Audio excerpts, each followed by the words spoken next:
Bueno, ahora sí, acá estamos. No había audio. Mirá vos, para que voy a escribir a Maxi. Para que voy a escribir. Sí, estoy. Ahí está. Ahí solucioné lo del audio. Hablé como. Creo que habré hablado 10 minutos. Con toda la furia. Así que bueno, espero que.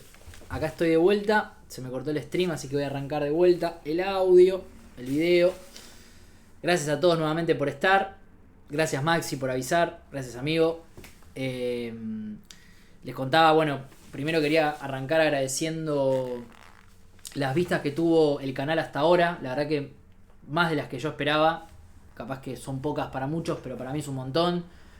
La gente que dedicó su tiempo, que le puso me gusta, que lo compartió, que se suscribió incluso. La verdad que me sorprendía hasta ver incluso suscriptores. No tengo nada para ofrecerles, no tengo plata, no tengo nada todavía. Espero que tenga algún logo o algo más, algún ya comenzamos o alguna boludez así. Eso me gustaría agregarlo. Creo que lo vamos a poder agregar sin problema. Así que bueno, había estado hablando bastante igual. Tanto no, creo que habré hablado 10 minutos hasta que se cortó. En realidad no se cortó, sino que no andaba el audio. Había arrancado a hablar de la selección argentina, que bueno, ayer empató 1-1. Y que me sorprendieron un poco los cambios.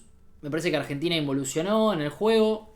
Es cierto que era un partido que la verdad que no tenía mucho en juego. Por lo menos no para Argentina, pero sí para Colombia. Si bien el partido terminaron calientes, creo que esta selección tiene eso, ¿no? De que es un partido que no te jugabas nada, pero es como que todo el tiempo la selección se juega, o ellos interpretan que se juegan el prestigio o el mote de ser el mejor equipo del mundo. Sobre todo después de la derrota de España el domingo frente a Portugal, que quizás era la selección que más le podía competir por actualidad.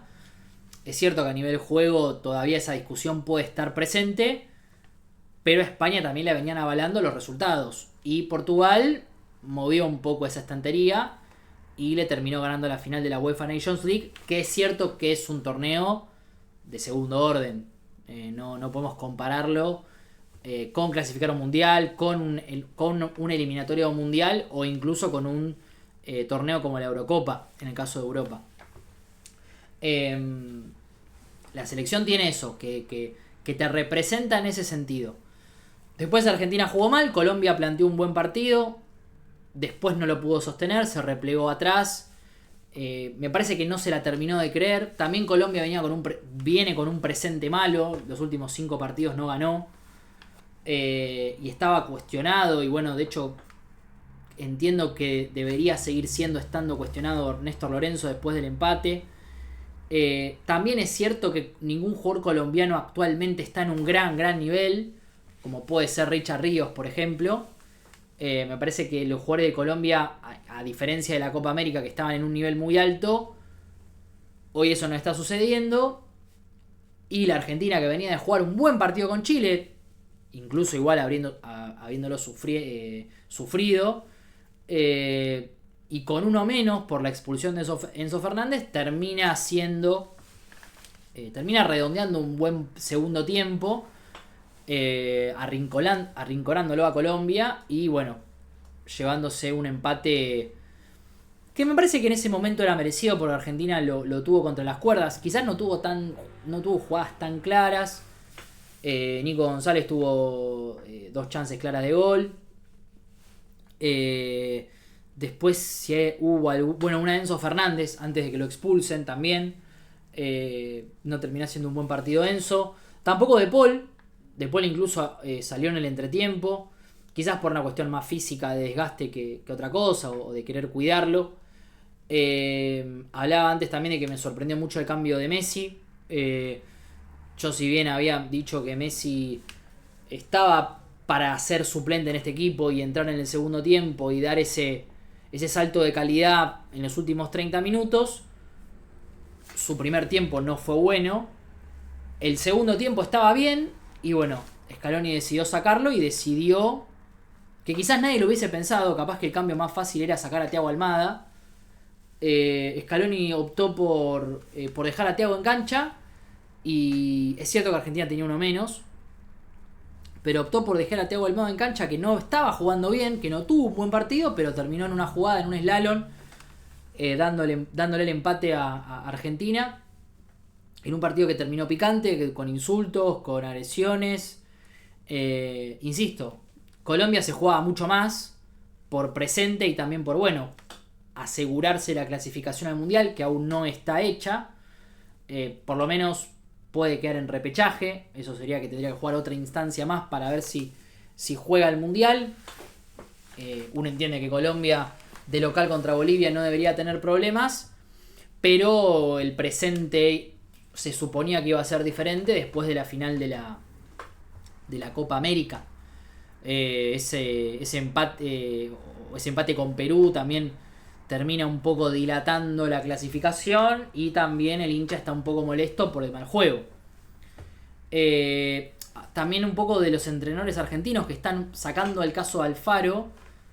Desconozco el caso de Batista, que había arrancado muy bien con Venezuela. Hoy está en situación de repechaje, ganó su partido de local, perdió su partido de visitante, lo cual era esperable. Aunque Uruguay, que no venía de buen presente, no venía ganando, terminó llevándose el partido en el Centenario frente a Venezuela. Y bueno, todavía las cartas no están dichas. Bolivia tiene, a mi entender, el fixture más complicado, porque tiene que jugar de visitante con Colombia y tiene que jugar de local contra Brasil, ni más ni menos. Entonces uno diría que se va a dirimir la cuestión entre Colombia y Venezuela, entre dos entrenadores argentinos, tanto Néstor Lorenzo como el Bocha. Así que veremos qué termina sucediendo en la última doble fecha. Argentina estará más de espectador, porque bueno, le servirá para seguir probando, no sé si probando jugadores, pero quizás como para seguir alimentando el juego en equipo, entrenando algunas cuestiones tácticas, probando seguramente algún jugador en algún puesto puntual. Me parece que la doble fecha termina en la conclusión de que Valerdi está en un muy buen nivel. Me parece que Nico Paz no está aprovechando las oportunidades, lo ven con condiciones, lo ponen en cancha, no termina rindiendo todavía el jugador salido del Real Madrid y hoy actualmente en el Como de Italia. La vez pasada no hablé de Juliano Simeone, que había hecho un gran partido, no lo mencioné, ni lo nombré. Me parece que fue un gran partido contra Chile.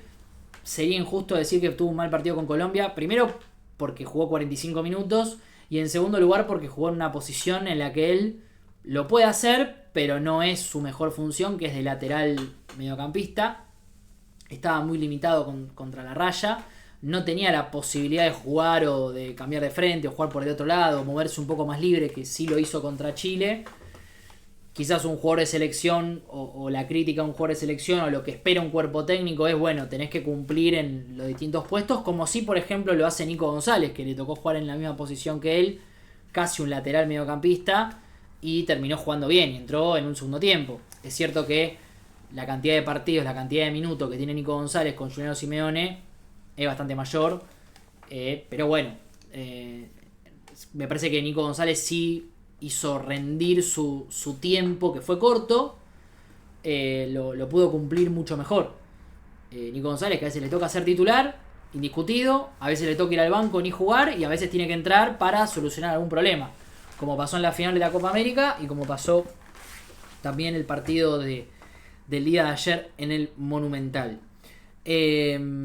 Argentina termina puntera de estas eliminatorias, como pasó en el Mundial del 2014. Bueno, en el Mundial del 2014 Brasil no disputó las eliminatorias.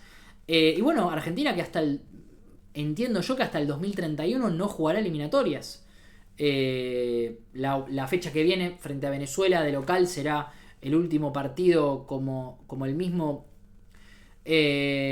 hasta antes del Mundial 2026. Y bueno, después Argentina, entiendo yo que para el Mundial 2030 no jugará las eliminatorias. Me parece que entendiendo que se va a jugar en Argentina, se va a jugar en Uruguay, se va a jugar en Paraguay, entiendo yo, no sé si en algún país más, y si siguen la misma cantidad de clasificados no tendría ningún tipo de sentido que se jueguen las eliminatorias.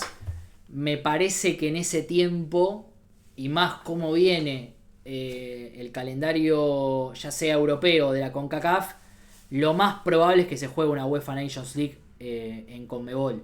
Me parece que va a ser lo más lógico. No estoy a favor, me parece que va a terminar pasando eso. Primero, para darle competitividad a la fecha FIFA en partidos oficiales. Y en segundo lugar, porque tenés este inconveniente de que no tiene sentido hacer eliminatorias si ya tenés a 3 países clasificados. No sé si Chile también está, me parece que no. Pero supónganse que está Chile, ya serían 4 selecciones clasificadas. Y hay 6 selecciones que se disputarían 7 puestos. O sea, entrarían todas.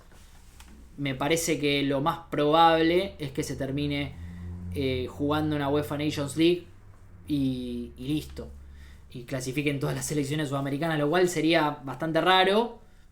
Creo que por el hecho de que se juegan en Argentina, Uruguay y Paraguay, los primeros partidos del Mundial, me parece que va a tener esa lógica. La verdad que no sé.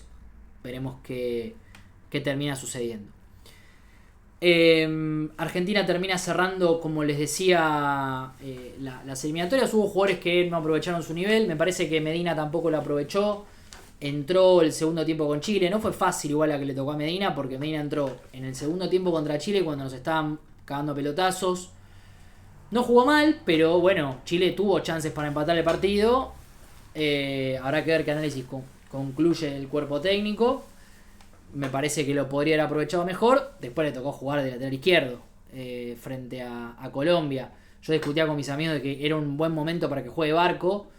Me parece que Scaloni no quiso arriesgar a ningún jugador que tenía pocos partidos en la selección, incluidos los cambios, porque terminó poniendo a Palacios, terminó poniendo a Nico González, a Juliano Simeone, que ya Simeone le ha hecho un gol a Brasil. Es cierto que no venía jugando mucho Simeone, creo que acá fue un poco la excepción, pero terminó poniendo a Foyt. Entonces, Scaloni para mí quiso jugar o apostar a jugadores con experiencia. Lautaro Martínez no jugó un minuto. Me parece que tiene que ver con la lesión que venía arrastrando. Se habrá resentido seguramente y por eso no ingresó en ningún momento. Quizás en algún momento del partido con Colombia se lo podía haber pedido. Julián no estaba bien. Argentina va a tener que seguir construyendo el equipo y terminando de pulir quiénes son esos 26 jugadores que irán a Estados Unidos y Canadá en junio del año que viene. Le queda una fecha eliminatoria más y después serán todos amistosos, contando el partido de la finalísima frente a España. Ni más ni menos. Bueno, ya cerrando un poco el tema de la selección argentina, me parece que mucho más no hay que hablar. Fue un buen partido de Paredes, no así un buen partido de Paul. Enzo Fernández, terminó con la expulsión, coronando un partido bastante flojo. También tuvo una jugada clara que desperdició. Después, por otro lado, ya comenté que Paredes lo cumplió bien. El Dibu Martínez me parece que tuvo tapadas importantes. Me parece que el nivel de Messi fue de menos a más. No lo hubiese sacado. Pero bueno, el cambio le dio la razón a Scaloni, que en ese sentido parece ser indestructible. Todos los cambios que hace termina funcionándole. Y dejar a Thiago Almada en cancha terminó siendo una virtud. Y él terminó empatando el partido. Me parece que Thiago Almada no está para salir. Me parece que el nivel de Paredes es para tenerlo en cuenta y decir, mirá que yo si estoy así no salgo. McAllister no jugó ninguno de los dos partidos, pero parece que cuando vuelva McAllister va a ser titular. Ahí hay una cuestión de intereses. ¿Quién prevalecerá? Porque también está Juliano Simeone, que es cierto, no fue titular porque jugó Messi. Me parece que eso no está resuelto todavía. Si Messi va a seguir siendo titular, yo no lo daría tan por sentado. Habrá que ver qué pasa con el nivel de Simeone, si está para jugar de delantero, está para jugar de acompañante del punta. Si en ese caso, en vez de Juliano Simeone, juegan los 4 mediocampistas de Paul, Paredes, McAllister, Enzo Fernández, Thiago y Julián. Veremos qué termina sucediendo.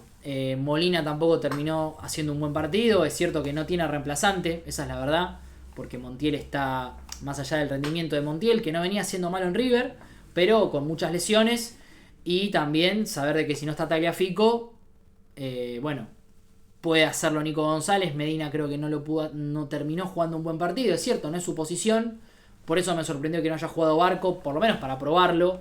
Me parece que era el partido para hacerlo. Scaloni entendió que no. Quizás todavía no lo ve listo, también es una realidad, así que veremos cómo se arma la selección de acá al 2026. Que bueno, en el medio de los amistosos quedará el partido frente a España, que será de lo más importante antes del acontecimiento de la Copa del Mundo. Bueno, por otro lado tenemos a Boca y a River, que van a jugar el Mundial de Clubes. Mundial de Clubes que va a arrancar el día sábado. La participación de Boca será el día lunes 16 frente a Benfica. Palacios Dene dice: Barco no está jugando más presión en Bélgica. No, Barco está jugando. El Colo Barco está jugando en el Racing de Estraburgo, en Francia. Está jugando de 3. No está jugando de mediocampista, Barco. Nico. Nico, está ahí, te reconocí.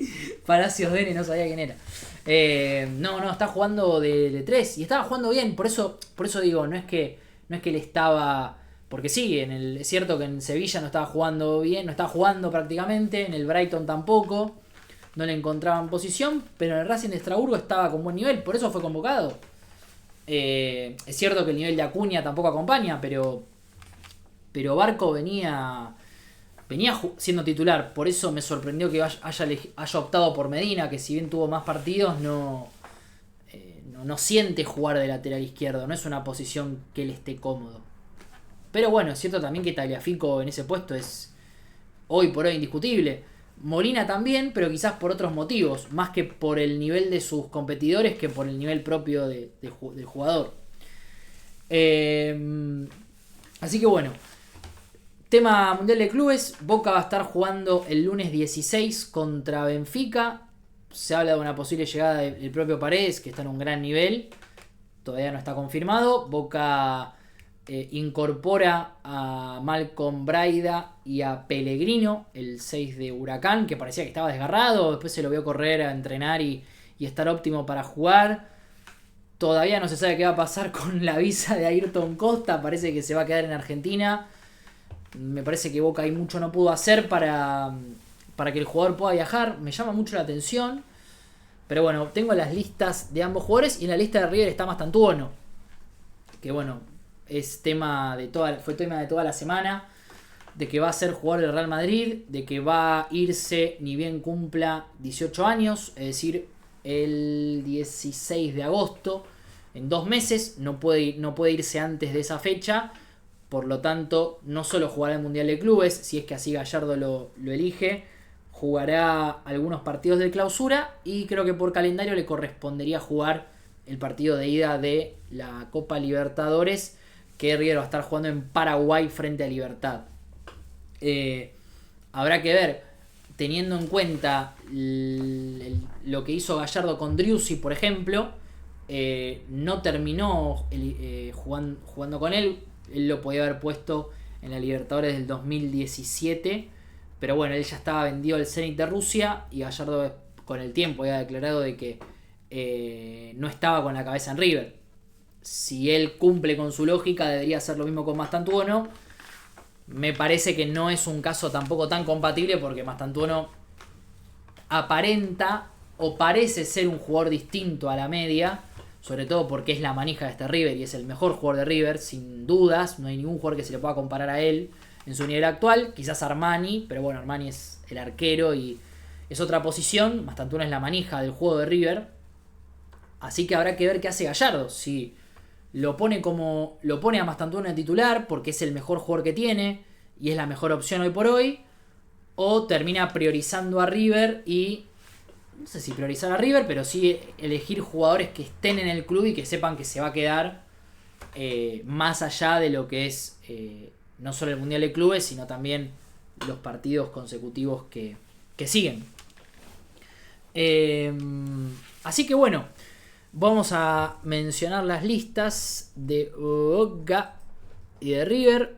Va Chiquito Romero, que parecía que no iba a ir. Bueno, Bray, Javi García, Marchesín, Figal, Rojo, Pellegrino. Entra finalmente Ayrton Costa, Mendía, Dilolo, Advíncula, Barinaga, Blondel, Sarachi, Fabra, Blanco, Bataglia, Miramón, Alarcón, Herrera, el Toto Belmonte, Rey Domenech, Milton Delgado, Carlos Palacios, Martegani, Velasco, Kevin Zenón, Malcolm Braida, Santiago Dalmazo, Ezequiel Ceballos, Milton Jiménez, Edinson Cavani, Lucas Hanson, Miguel Merentiel y Aguirre, el chico de Newells. Esa es la lista de Boca Juniors. Finalmente viajan los refuerzos. Finalmente está puesto en la lista Ayrton Costa. Y River, por otro lado, va con Armani, Ledesma, Lavanino, Santiago Beltrán, Gatoni, Montiel, Craneviter, Pesela, Matías Rojas, Maxi Mesa, Miguel Borja, Manuel Lanzini, Facundo Colidio, Lautaro Rivero, González Pires, Driussi, Fabricio Bustos, Paulo Díaz, el Piti Martínez, Gonzalo Tapia, otro de los refuerzos de River que no pudo rendir hasta el momento, Milton Casco, Marcos Acuña, Kevin Castaño, Enzo Pérez, Nacho Fernández, Juan Bautista Dadín, Martínez Cuarta, Aliendro Mastantuono, Simón, Juliano Galopo, Constantini, Ian Subriabre, que bueno, tuvo una lesión en el sub-20, un jugador que prometía bastante y no pudo culminar el torneo. Veremos si tendrá algunos minutos en el Mundial de Clubes. Llamativa su incorporación a la lista. Y Santiago Lencina. Así que bueno, veremos qué termina siendo para River este Mundial de Clubes. Que bueno, en la previa uno intuía que River tenía más chances que Boca, o que River tiene más chances que Boca. No quizás por el presente, aunque sí, porque River terminó el semestre, podemos decir, mejor que Boca.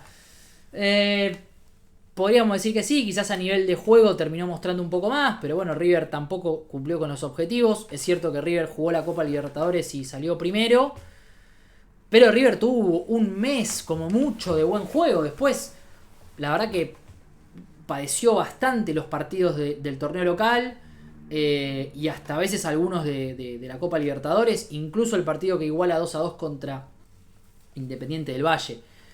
Además, con el plus de que River pierde a su mejor jugador, que es Franco Mastantuono. Insisto, veremos qué decisión toma Gallardo en base a ponerlo o no ponerlo. Hoy River en esa posición, si Mastantuono no juega, sería el Piti Martínez, podría ser Maxi Mesa. Fíjense cómo cambia la cuestión, ¿no? Si no es Mastantuono quien comanda el tridente de ataque con Driussi y Colidio, no se sabría muy bien. Castaño parece ser puesto fijo, que ayer tuvo un buen partido en Colombia. Enzo Pérez será el 5 del equipo. Esa tercera posición estaba siempre en discusión en la mitad de la cancha. Galopo lo había hecho bien, pero bueno, tuvo muchas lesiones. Ni hablar Matías Rojas, que ni siquiera tuvo la oportunidad de jugar algunos minutos, o jugó muy pocos minutos y no terminó rindiendo. Es una incógnita quién va a cumplir esa posición. Yo me imagino que Gallardo está pensando seriamente, esto no tengo información ni nada por el estilo, pero no sería tan descabellado que él ponga una línea de 5 y que acompañe a Castaño y a Enzo Pérez con dos laterales mediocampistas. Bustos lo puede hacer tranquilamente y Acuña también. Y me parece que con el nivel de Pesela, Martínez Cuarta y Paulo Díaz, quizás si ellos juegan los tres juntos, pueden tener otro tipo de rendimiento. Después habrá que ver quién juega de mitad de cancha hacia adelante. Si elige a Mastantuono. Hoy, si el Mundial de Clubes arranca mañana, que faltan pocos días, igual faltan 6 días para que juegue River, diría que juega.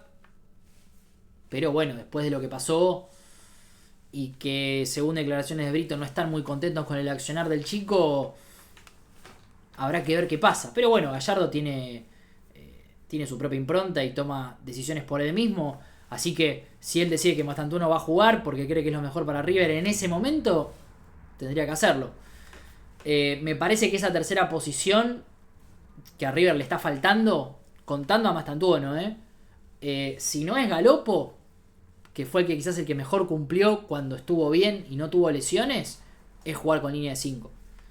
Y que Bustos y Acuña acompañen esa mitad de cancha y que bueno, entre Paulo Díaz y Martínez Cuarta le puedan dar salida y bueno, que Pesela levante su nivel porque parece estar complicado. Yo imagino a un River jugando de esa forma, por lo menos en el Mundial de Clubes. Es cierto que el primer partido de River es contra el equipo japonés, Urawa Red Diamonds, que es un equipo físico, así que veremos qué hace River. Será una incógnita, ¿no?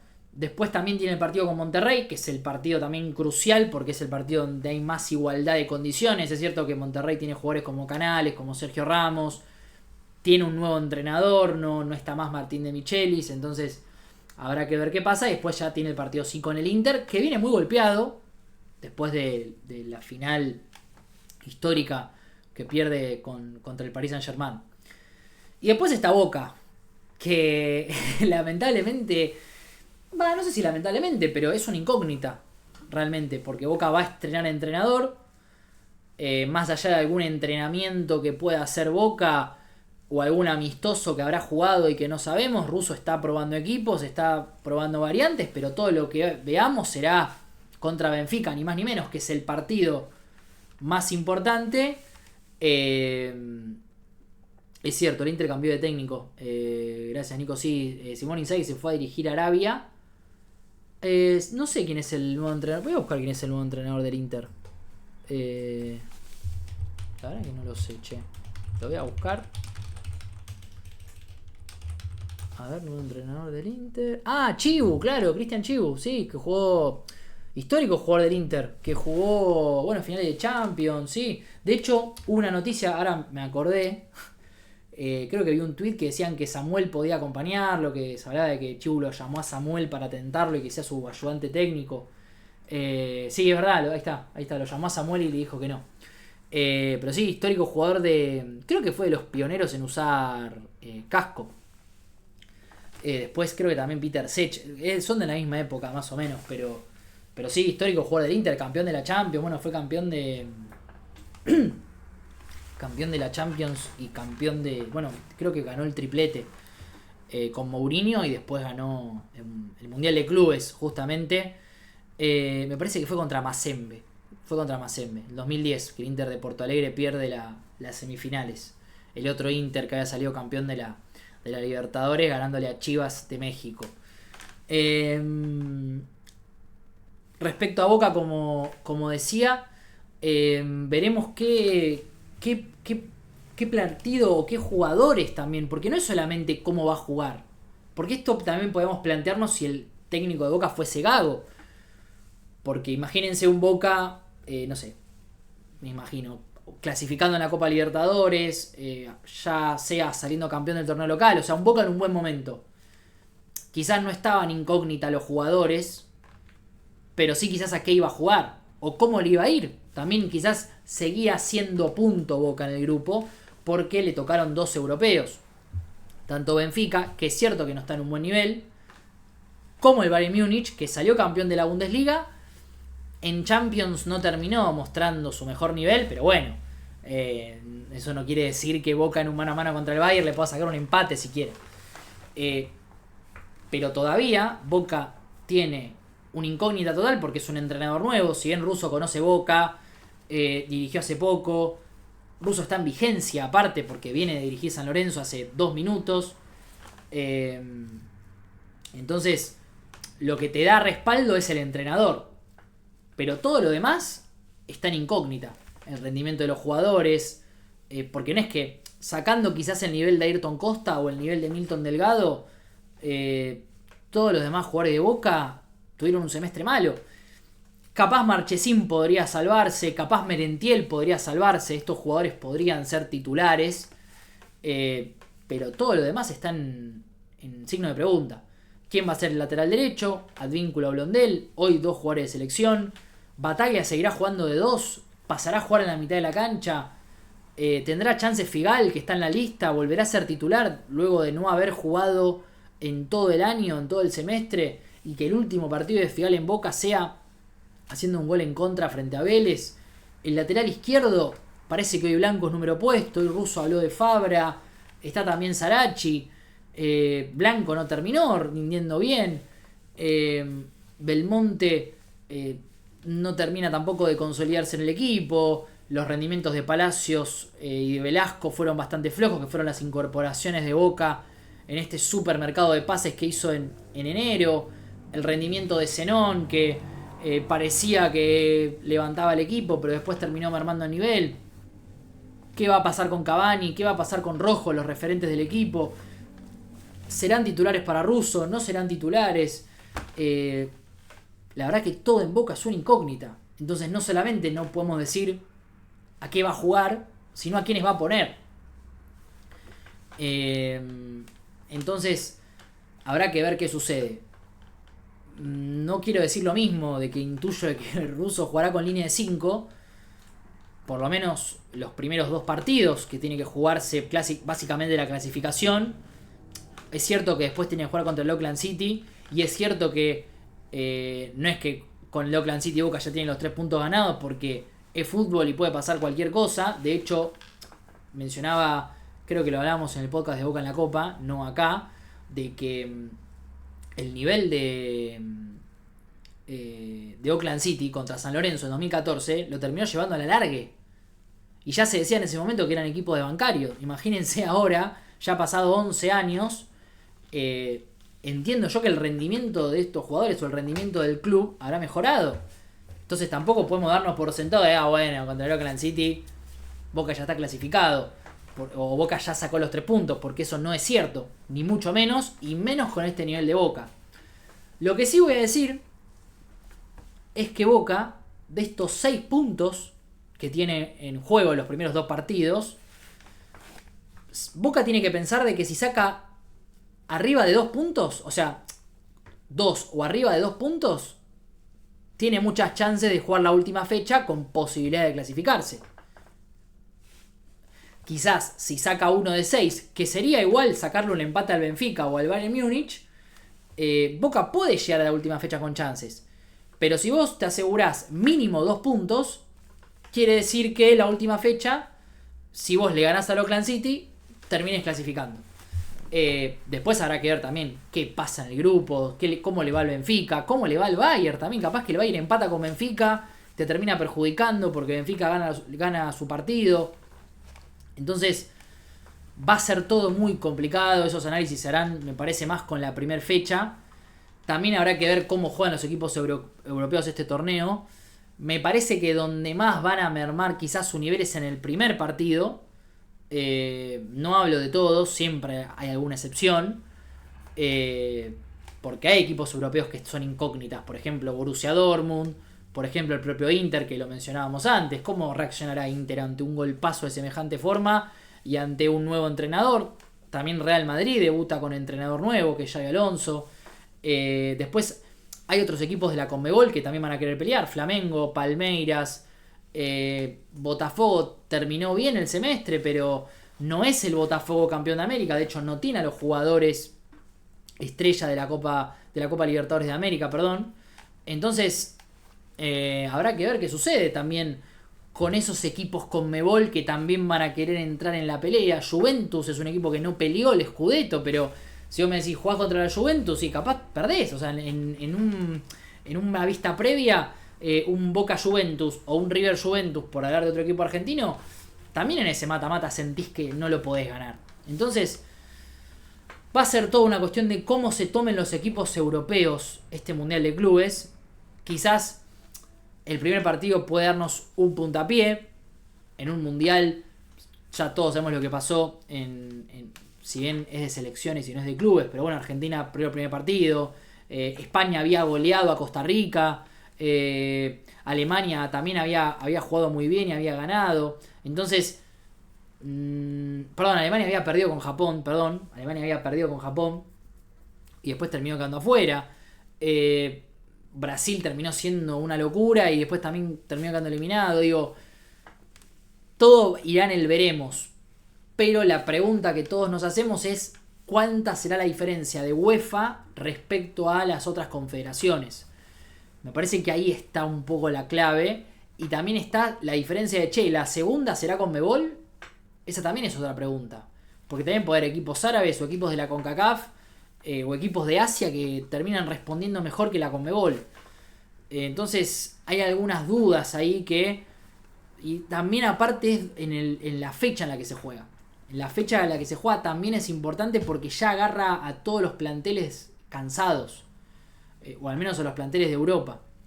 Es cierto que es el mejor momento para la Conmebol, para mí porque es el momento donde se sigue jugando el año, donde todavía tenés partidos, no terminó hace mucho, o recién arrancó la temporada, entonces ahí capaz que puede haber alguna ventaja, pero no hay nada dicho.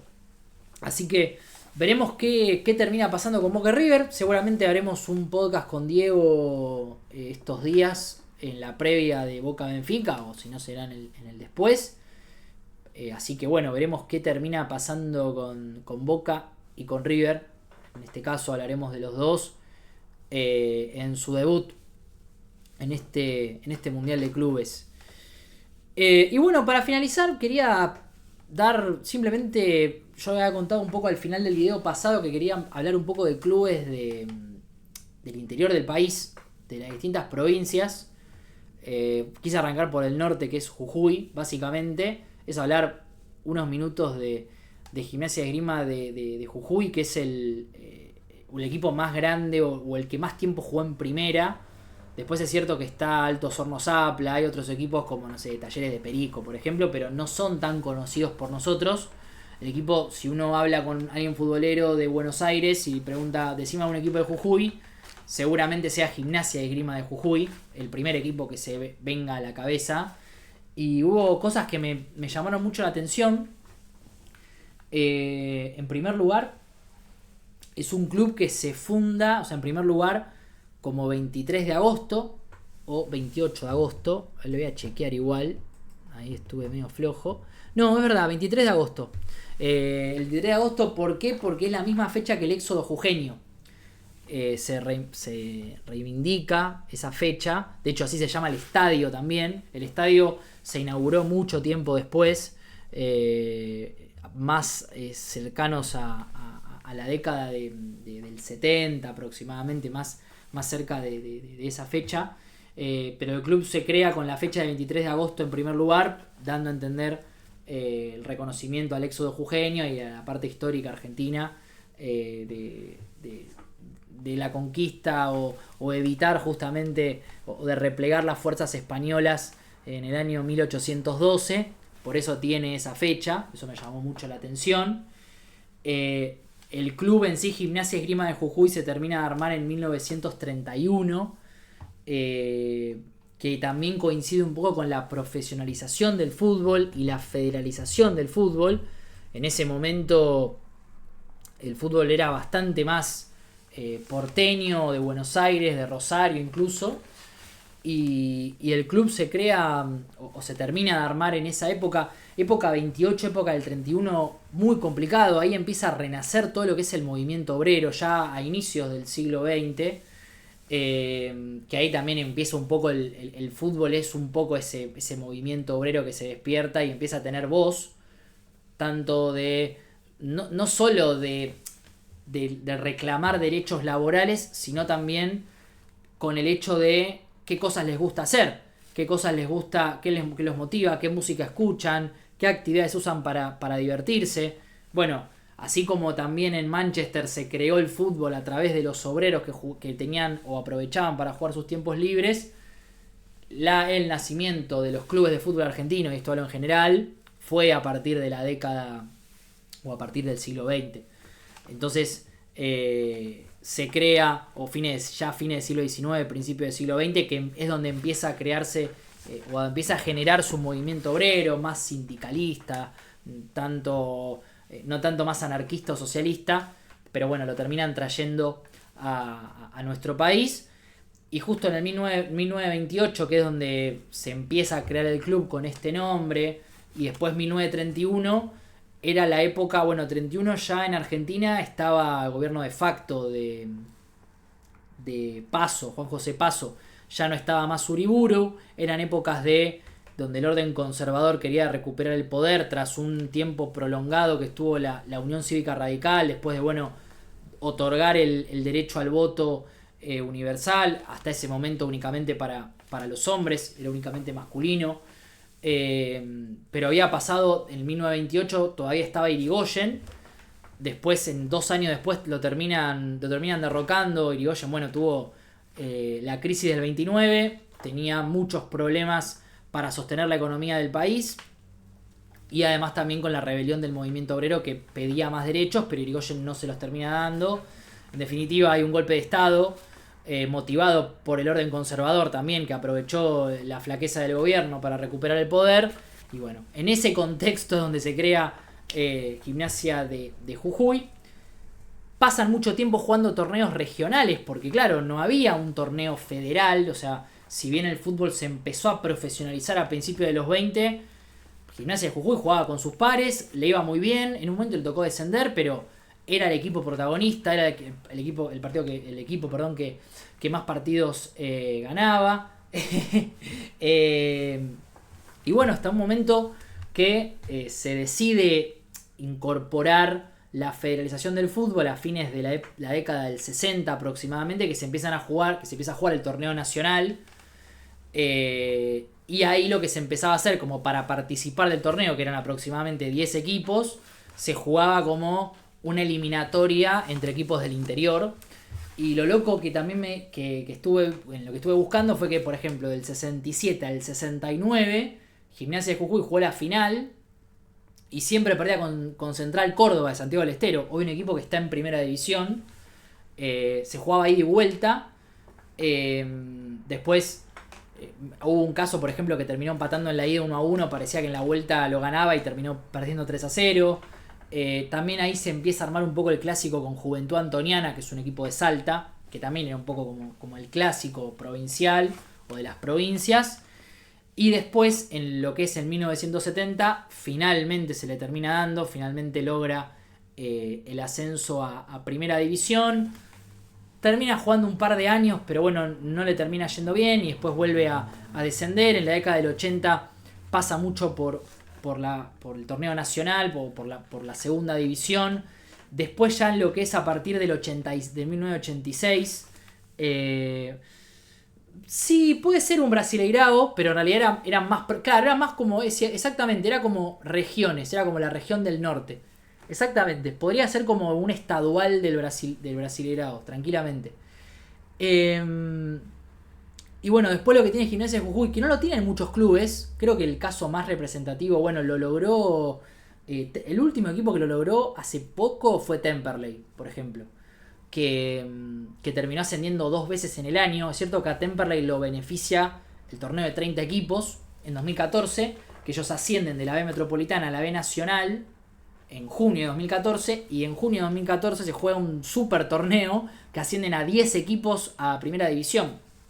Y ahí Temperley de Reta termina ascendiendo. Bueno, Gimnasia de Jujuy es otro de esos equipos. También está Rosario Central, que encima Central tiene la particularidad. Perdón, Central asciende y sale campeón. No es que asciende 2 categorías en un año. Gimnasia de Jujuy tiene el logro de, en el año 93, ascender del torneo federal a la B Nacional y de la B Nacional ascender a primera. Ahí se consolida 6 años aproximadamente y después vuelve a descender y pasa hasta el 2005, no es mucho tiempo, le gana la promoción a Huracán, en ese momento Huracán de Tres Arroyos, no Huracán de Parque Patricios, y vuelve a ascender a primera en el 2005 y después hasta el 2009 aproximadamente, que bueno, después ahí vuelve a descender. Pero bueno, básicamente un poco quería contarles algunas historias de los clubes. Quizás es un poco rápido, un poco quizás sin tanta preparación, pero para que sepan un poco también de los clubes de las provincias. Voy a ver si puedo compartir, no sé si puedo compartir pantalla, la verdad, porque tengo miedo. A ver si hay algo. Ah, sí, acá está. Este es el estadio, 23 de agosto. Acá, bueno, el regreso a la primera fue en el 94. Y acá hay algo importante. Que está el día del hincha del Lobo Jujeño. Que increíblemente es. Uno puede decir, bueno, fue cuando ascendieron a primero, la primera vez que jugaron en primera división. Y fue en un partido justamente de 2014. Que fue en el contexto de la AFA. Fue antes de que se arme el torneo de 30 equipos. Que terminó siendo el 8 de junio de 2014, se termina declarando, bueno, por eso también quería hablar de Gimnasia de Jujuy, porque hace poco se cumplió el día del hincha de Gimnasia de Jujuy, al ganarle al Dosivi 3-1, el partido para mantener la categoría en ese momento. Hasta el día de hoy Gimnasia de Jujuy sigue jugando en la B Nacional.